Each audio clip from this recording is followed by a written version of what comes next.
How to turn off Facebook like button sound. Hey guys, welcome back to our YouTube channel. Without any further delay, let us get started.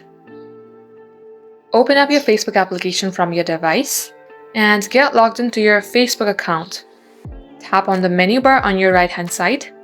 In order to turn off the like sound, you have to expand the option of settings and privacy. Under here, tap onto settings.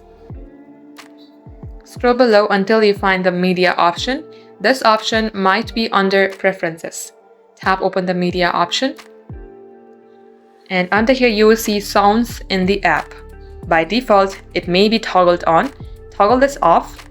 And now the like sound will be disabled from your device. And as you can see that even after liking this post, my device is not producing any like sound, even though I have full volume of media. Just like so, you can do that as well. Thank you for watching the video till the very end. If you would like to see more helpful content like this, then do like and subscribe.